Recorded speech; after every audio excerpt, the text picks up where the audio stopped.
Astaghfirullah. Bismillahirrahmanirrahim. Assalamualaikum warahmatullahi wabarakatuh. Alhamdulillah wassalatu wassalamu ala Rasulillah wa ala alihi wa sahbihi wa mawalah wa la hawla wa la quwata illa billahi wa ba'du. Qala Allahu azza wa jalla: Ya ayyuhalladzina amanu taqullaha haqqa tuqatih wa la tamutunna illa wa antum muslimun. Ya ayyuhan nasu taqu rabbakumul ladzi khalaqakum min nafsin wahidah wa khalaqa minha zawjaha wa batha minhuma rijalan katsiran wa nisaa'a wattaqullaha alladzi tasaaluna bihi wal arham innallaha kana 'alaikum raqiba. Wa qala sallallahu alaihi wasallam: Majtama'a qaumun fi baiti min buyutillah yatluna kitaballah wa yatadarasunahu bainahum illa nazalat alaihimus sakinah wa ghasyiyatuhumur rahmah wa haffathumul malaikah wa dzakarallahu fi man indah.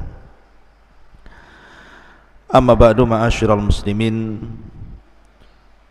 jamaah sekalian yang dimuliakan Allah Subhanahu wa taala. Alhamdulillah, di pagi hari ini dengan izin Allah Subhanahu wa taala kita bisa kembali duduk bermajlis ilmu walaupun lewat media Jabal Uhud. Dan tak henti-hentinya saya ucapkan ribuan terima kasih ataupun jazakumullah khairan kepada para muhsinin dan para kaum muslimin yang sudah menyumbangkan sebagian hartanya untuk pembangunan peluasan Masjid Jabal Uhud, di mana pembangunan sekarang kita sedang mengadakan peluasan lantai 2 dan akan mengadakan pengecoran. Alhamdulillah, dana yang terkumpul sudah separuh lebih dan masih terus kita mengharap pada kaum muslimin dan kaum muslimin untuk menginfakkan sebagian hartanya demi kelancaran pembangunan masjid di Pondok Pesantren Tahfidz Al-Quran dan Bahasa Arab Jabal Uhud Al-Islami, Tiban Kampung, Tiban Batam, Kepri. Tapi pagi hari ini kita akan membahas, mengupas rahasia istana iblis di segitiga Bermuda. Ma'asyiral muslimin yang dimuliakan Allah Subhanahu wa taala, ada sebuah hadis yang mengisyaratkan tentang kerajaan iblis. Hadis ini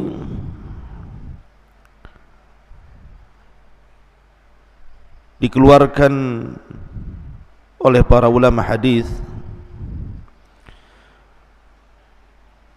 di antaranya Imam Muslim meriwayatkan dari hadis Abdullah ibn Umar radhiyallahu anhuma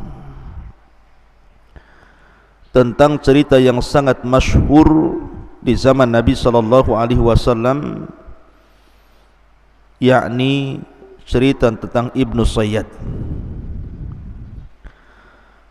Jadi Ibnu Umar radhiyallahu anhuma suatu ketika bercerita tentang ayahnya Umar bin Khattab radhiyallahu an, yang berangkat bersama Nabi sallallahu alaihi wasallam hendak mengecek keberadaan Ibnu Sayyad, yang kabar sampai kepada Rasul dan para sahabatnya, ciri-cirinya persis seperti Dajjal. Maka berangkatlah Umar dan juga Rasul dan sahabat yang lainnya untuk mengintip-ngintip Ibnu Sayyad. Sampai-sampai Nabi SAW harus mengintai dari satu pohon ke pohon berikutnya tentang Ibnu Sayyad ini.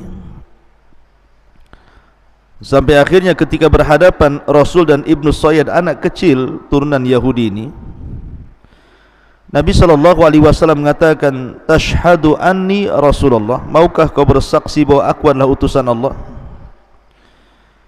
Maka Ibnu Sayyad pun memandang kepada Nabi SAW dan mengatakan, "Ashhadu annaka Rasulul Ummiyin." Aku bersaksi bahwa engkau adalah utusan kepada orang-orang yang buta huruf. Tiba-tiba Ibnu Sayyad membalik pertanyaan, "Atashhadu anni Rasulullah?" Apakah engkau juga mau bersaksi saya ini utusan Allah? Maka Nabi SAW terkejut dan mengatakan, "Amantu billahi wa bi rasulih." Aku hanya beriman kepada Allah dan Rasulnya. Kemudian Nabi SAW bertanya, "Ma tara? Ya Ibn Sayyad, ma tara?" Wahai Ibnu Sayyad, apa yang kau lihat? Karena Nabi SAW melihat bahwa Ibnu Sayyad ini berkomat-kamit. Tiba-tiba kemudian Ibnu Sayyad mengatakan, "Ara arsyan alal ma." Aku melihat ada singgasana di atas air. Maka Nabi SAW menjawab, "Dzaka arsyu iblis alal bahri." Itulah singgasana iblis yang ada di atas lautan. Kemudian Rasul sallallahu alaihi wasallam mengatakan lagi, "Wa ma tara?" Dan apa yang kau lihat lagi wahai Ibnu Sayyad? Maka Ibnu Sayyad mengatakan, "Ara sadiqina wa kadzaban." Aku melihat banyak orang-orang yang jujur dan para pendusta. Maka Nabi SAW kemudian tidak melayani dan meninggalkannya. Dalam riwayat Nabi SAW ketika itu bertanya soal kalimat yang disimpan di hatinya dan mengatakan, "Inni khabba'tu laka khab'an." Sungguhnya aku menyembunyikan beberapa kalimat dalam hatiku, coba tebak. Maka Ibnu Sayyad mengatakan, "Duh." Maka Nabi SAW langsung mengatakan, "Ikhsa falan ta'du qadrak." Kata Rasul, celaka engkau tidak mungkin melalui atau melampaui batas dari takdirmu. Maka Umar bin Khattab radhiyallahu an marah, mencabut pedangnya dan mengatakan, "Da'ni ya Rasul adrib unuqah." Rasul, serahkan anak ini kepada aku, kupenggal lehernya. Maka Nabi SAW mengatakan, "Iyakunhu fala tusallat alaihi wa illam yakunhu fala khaira laka fi qatli." Kalau memang dia dajjal wahai Umar, kau tidak akan sanggup membunuhnya. Tapi kalau dia bukan dajjal, tidak ada kebaikan dalam membunuhnya, tinggalkan dia. Syahidnya dalam riwayat ini adalah di mana Nabi SAW ketika bertanya kepada Ibnu Sayyad, "Ma tara?" Apa yang kau lihat dalam terawanganmu wahai Ibnu Sayyad? Maka Ibnu Sayyad mengatakan, sebuah istana di atas air. Maka Nabi SAW mengatakan, "Tara arsya iblis alal bahri." Itu adalah singgasana iblis yang terletak di tengah-tengah lautan. Ma'asyiral muslimin yang dimuliakan Allah Subhanahu wa taala, dari sini kemudian muncul sebuah pendapat dari kalangan mutaakhirin bahwa singgasana iblis itu jangan-jangan berada di segitiga Bermuda, sebuah laut Atlantik yang ma'ruf gitu ya, dan juga benua Amerika dan benua Afrika, dan segitiga Bermuda ini ceritanya sampai kepada kita bagaimana kapal banyak yang hilang, pesawat banyak yang jatuh, dan hampir-hampir tidak bisa diteliti bangkai kapal dan pesawatnya, dan para awaknya hampir-hampir tidak ada yang selamat dan semua mati. Ma'asyiral muslimin yang dimuliakan Allah Subhanahu wa taala, sampai-sampai orang menyebut segitiga Bermuda ini laut setan atau laut iblis. Bahkan ada sebuah buku yang berjudul Dajjal akan muncul dari kerajaan jin di segitiga Bermuda, yang dikarang oleh Syekh Muhammad Isa Daud dari Mesir, bahwa kawasan Bermuda adalah kawasan jin. Dari situlah akan muncul Dajjal. Jika benar dakwahan buku itu, tentu tidak akan aneh apa yang disabdakan Nabi SAW, bahwa banyak peristiwa dan kejadian yang menakutkan di segitiga Bermuda itu. Tetapi masalahnya buku ini bermasalah karena pengarangnya Muhammad Isa Daud ini terlampau percaya kepada jin muslim ini, yang jelaskan dalam buku beliau ini bahwa Dajjal akan keluar dari situ.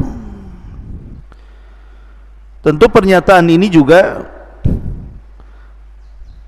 akan menyelisih hadis Nabi SAW bahwa Dajjal itu akan keluar di bumi sebelah timur. Kemudian Nabi SAW menyebutnya Khurasan. Khurasan itu di mana? Di Iran. Artinya hadis Nabi SAW menjelaskan bahwa kemunculan Dajjal itu di Khurasan, bukan di segitiga Bermuda. Tapi Muhammad Isa Daud ketika berdialog dengan jin, kemudian jin ini menjelaskan bahwa Dajjal akan muncul di kerajaan di segitiga Bermuda, tentu akan menyelisih hadis Nabi SAW. Intinya bahwa berkembang opini-opini di masyarakat bahwa jangan-jangan istana iblis itu ada di segitiga Bermuda tadi, karena banyaknya peristiwa-peristiwa aneh dan banyaknya kapal-kapal dan pesawat yang kalau lewat di segitiga Bermuda hampir-hampir tidak selamat dan tersedot masuk ke dalamnya. Ma'asyiral muslimin yang dimuliakan Allah Subhanahu wa taala. Tapi bagaimana menurut pandangan Islam tentang istana iblis ini? Betulkah berada di segitiga Bermuda sebagaimana prasangka sebagian orang? Ma'asyiral muslimin yang dimuliakan Allah Subhanahu wa taala, sebelum saya kupas tentang masalah ini, saya ingin memulai kajian kita ini mengurut dulu dari mengenal siapa iblis, kemudian di mana istananya, kemudian apa yang dilakukannya, apakah dia kemudian mengerahkan anak buahnya dari istana itu untuk berperang melawan Bani Adam, kemudian bagaimana akhir dari kehidupan iblis itu sendiri. Ma'asyiral muslimin yang dimuliakan Allah Subhanahu wa taala, pertama bicara tentang iblis. Iblis ini sebagian para ulama mengatakan ismu Arab, sebuah nama dari nama-nama Arab, ala wazni if'il, mengikuti wazan if'il, di mana mushtaqnya dari kalimat al-iblas. Jadi iblis itu dari al-iblas, maknanya al-ib'ad minal khairi awil ilyas min rahmatillahi azza wa jalla. al-ya's min rahmatillahi azza wa jalla. Jadi makna iblis itu artinya makhluk yang menjauh dari kebaikan atau yang putus asa daripada rahmat Allah, maka disebut al-iblas. Dan makhluk yang disebut iblis, walaupun sekali lagi bahwa ada sebagian ulama mengatakan bahwa iblis itu nama ajam. Kemudian kalau kita melihat Al-Quran, maka lafaz iblis dan syaitan itu diletakkan di beberapa ayat dalam Al-Quran. Bahkan lafaz iblis sendiri dalam Al-Quran itu diulang sampai 11 kali, dan semuanya mufrad, tidak ada yang jama'. Beda dengan syaitan, ada yang mufrad tunggal, ada yang jama' gitu ya. Yang mufrad sekitar 70 kali terulang-ulang dalam Al-Quran, yang jama' sekitar 18 terulang-ulang dalam Al-Quran. Ma'asyiral muslimin yang dimuliakan Allah subhanahu wa ta'ala, lalu kenapa disebut iblis? Jadi ketika iblis ini dia mengumumkan bahwa dia sudah putus asa dari rahmat Allah subhanahu wa ta'ala karena perbuatan dia sendiri. Ketika Allah subhanahu wa ta'ala memerintahkan dia sujud kepada Adam, kemudian dia enggan bahkan sombong. Akhirnya kemudian Allah subhanahu wa ta'ala usir dia dari langit, dari surga menuju bumi, dan dia pun meminta kepada Allah subhanahu wa ta'ala tangguhan sampai hari dibangkitkan. Maka Allah subhanahu wa ta'ala kemudian mengabulkan permintaan iblis, dan ketika Allah subhanahu wa ta'ala mengabulkan permintaan iblis bahwa dia tidak akan mati sampai hari dibangkitkan, dari sinilah iblis mulai jahat dan melampaui batas, sehingga dia mengatakan fa bi izzatika la ughwiyannahum ajma'in illa ibadaka minhumul mukhlasin. Karena kemuliaanmu ya Rabb, aku akan sesatkan mereka semuanya kecuali hamba-hambamu yang ikhlas. Dan Allah subhanahu wa ta'ala mengatakan wa inna alaika la'nah ila yaumiddin, qala rabbi fa'angdirni ila yaumi yub'atsun, qala fa innaka minal mungdharin ila yaumil waqtil ma'lum. Dan bagimu wahai iblis laknat sampai hari dibangkitkan. Maka iblis mengatakan, ya Rabb, tangguhkanlah diriku sampai hari dibangkitkan manusia. Maka Allah subhanahu wa ta'ala mengatakan, engkau termasuk orang-orang yang akan dibiarkan hidup sampai hari yang ditentukan. Lah Ibnu Katsir rahimahullahu ta'ala menyebutkan bahwa ketika iblis ini dia putus asa daripada rahmat Allah subhanahu wa ta'ala sehingga dia diusir dari surga, maka dari situlah dia semakin jahat. Maka ketika itulah dia disebut iblis, karena dia diambil dari kata ablas, makhluk yang berputus asa dari rahmat Allah subhanahu wa ta'ala.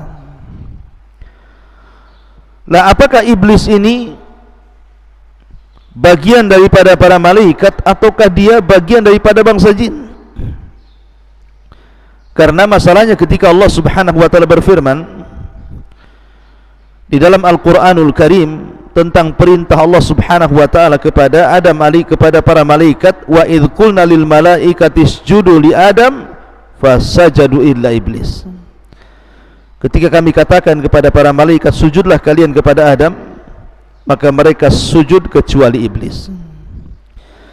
Ulama mengatakan bahwa mustathna, illa, kecuali atau pengecualian dalam bahasa Arab itu harus bersambung antara lafaz setelah dengan lafaz sebelumnya. Maknanya ketika Allah subhanahu wa ta'ala perintahkan para malaikat untuk sujud kecuali iblis, iblis itu bukan bangsa lain, tetapi maksud masuk daripada bangsa malaikat. Itu dalam tatanan bahasa Arab seperti itu. Ada mustathna minhu. Jadi lafaz pengecualian itu harus masuk pada yang dikecualikan, bukan di luar yang dikecualikan. Ketika Allah bicara tentang malaikat, berarti iblis itu bagian daripada malaikat. Kemudian juga ayat Al-Quran yang mengatakan kana minal jin fa fasaqa an amri rabbih illa iblisa kana minal jin fa fasaqa an amri rabbih. Kecuali iblis adalah bagian daripada jin yang berbuat fasik dari perintah Allah. Kalimat jin, bagi yang mengatakan jin dari kalangan malaikat, maka jin di sini artinya jannah. Sesuatu diambil dari kata-kata jan, itu artinya jannah.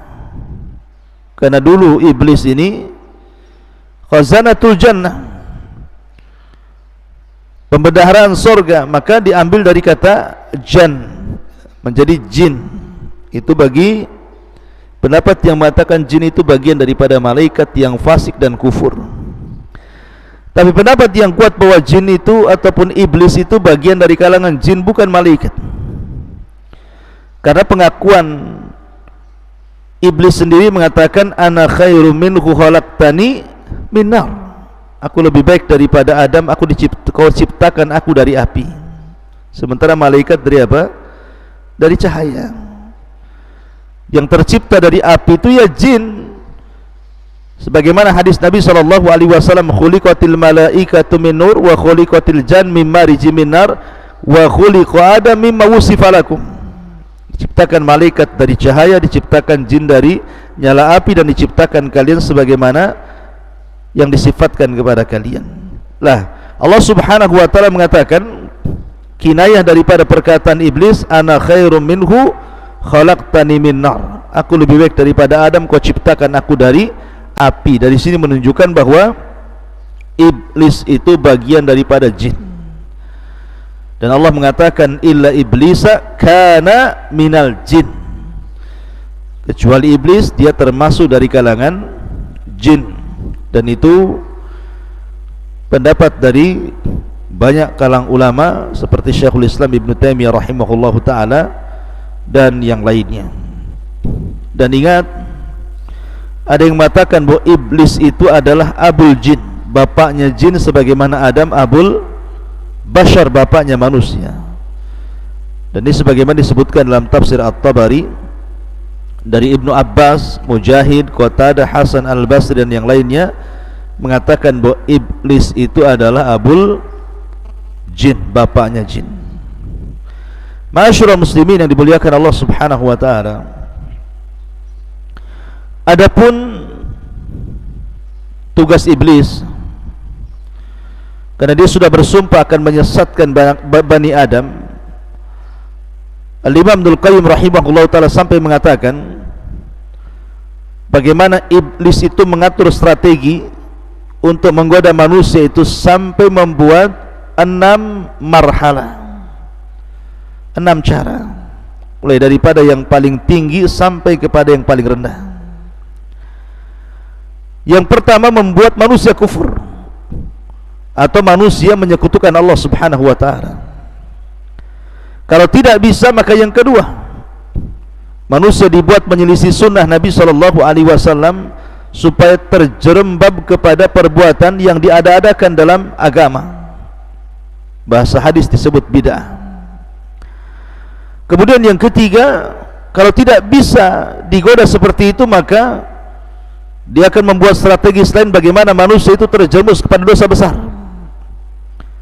Kalau tidak bisa juga, maka masuk pada marhalah yang keempat, maka manusia akan dijerembabkan ke dalam dosa kecil. Kalau tidak bisa juga, maka masuk pada marhalah yang kelima, disibukkan dengan perkara-perkara mubah, sehingga dilupakan dari ibadah karena sibuk melakukan perkara-perkara mubah. Kemudian yang terakhir, kalau tidak bisa juga disibukkan dengan perkara-perkara mubah, maka akan disibukkan melaksanakan yang tidak afdal dan meninggalkan yang afdal. Begitulah khutuwati syaitan, langkah-langkah setan.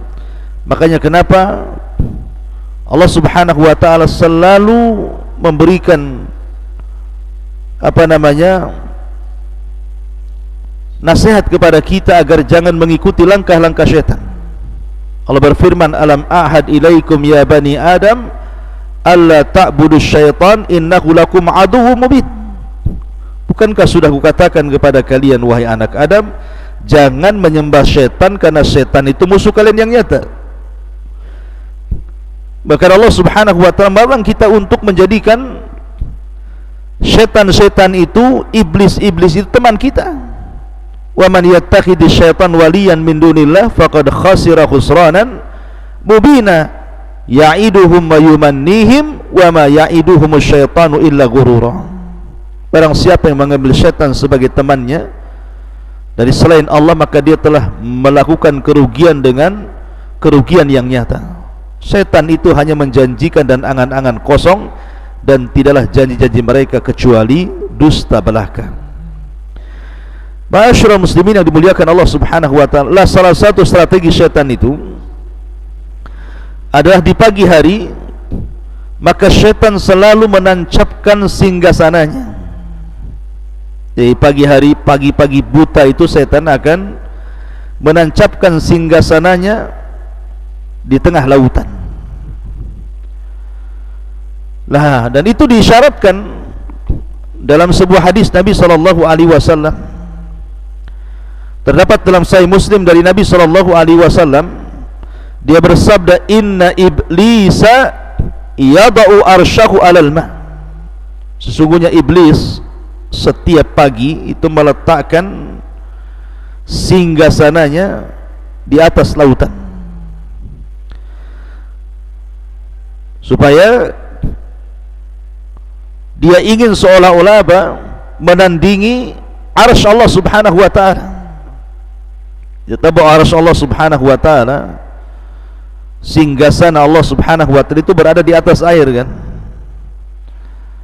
Tapi tentu Allah Subhanahu wa ta'ala tidak bersemayam di atas arsy, tidak, dia di atas ketinggian. Ya, karena kalau diartikan bersemayam itu artinya seolah-olah Allah Subhanahu wa ta'ala duduk di atas arsy, tidak. Allah itu jauh daripada makhluknya, dia di atas arsy lagi.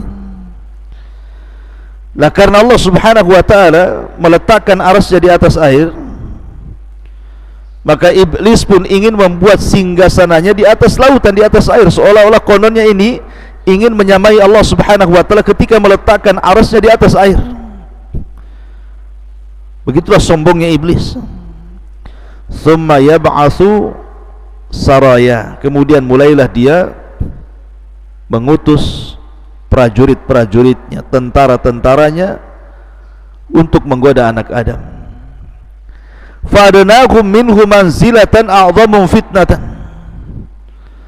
maka yang paling dekat kedudukannya dengan iblis adalah yang paling besar fitnahnya.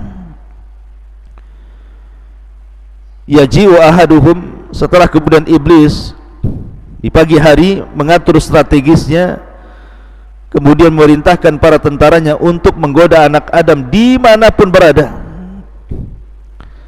Setelah kemudian satu hari mereka menggoda anak Adam, maka kemudian mereka pun mulai pulang dan melaporkan hasil apa yang mereka lakukan terhadap manusia. Yaji'u ahaduhum fayaqulu fa'altu kadza wa kadza.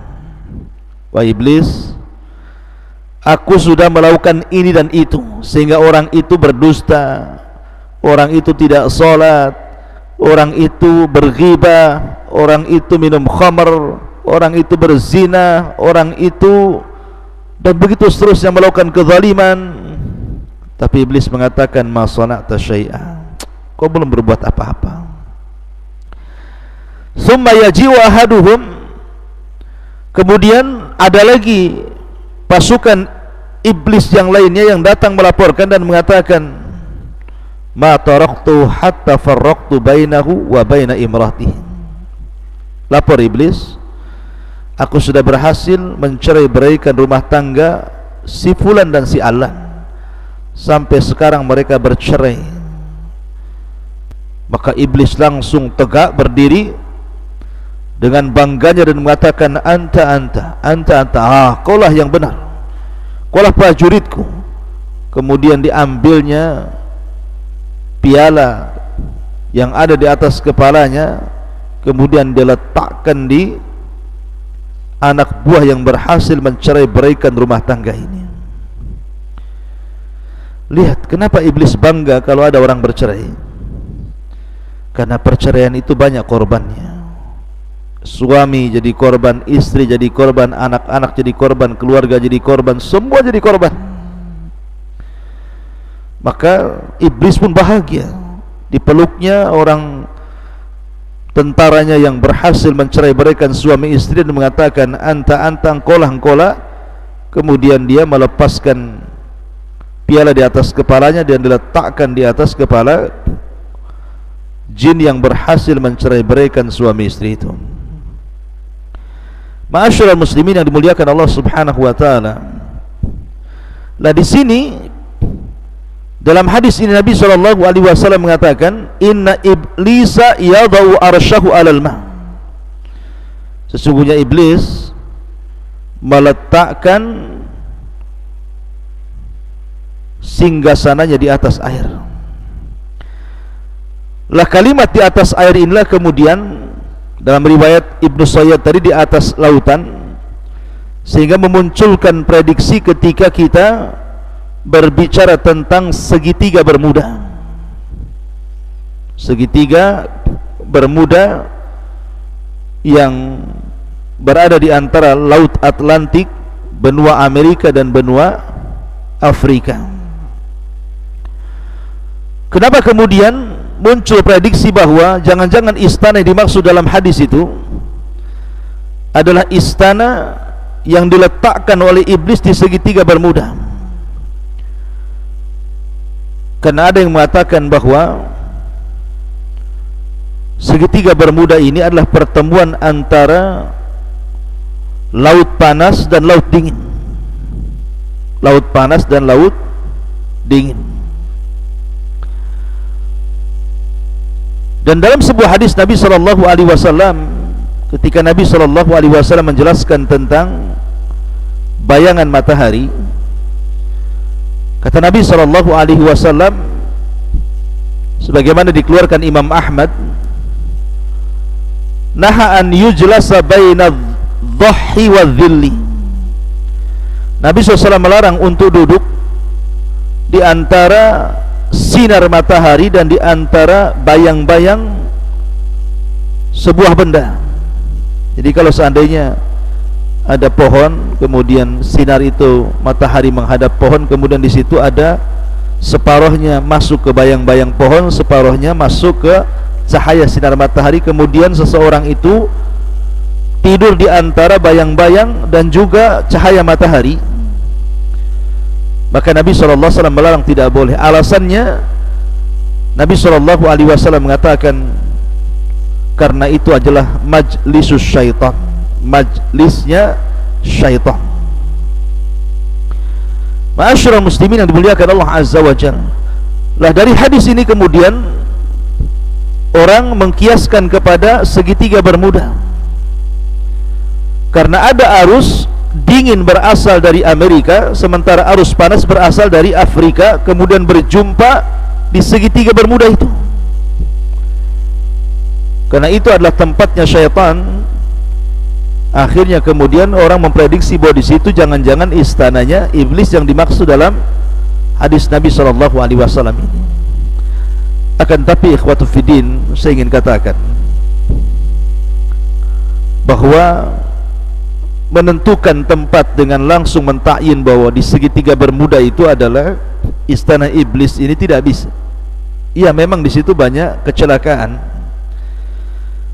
yang luar biasa gitu ya. Banyak pesawat yang jatuh dari zaman ke zaman, banyak kapal laut yang kemudian tersedot ke dalamnya juga dari zaman ke zaman sampai hari ini. Bahkan para peneliti juga masih kebingungan karena khawatir mereka tersedot ke dalam arus segitiga bermuda itu.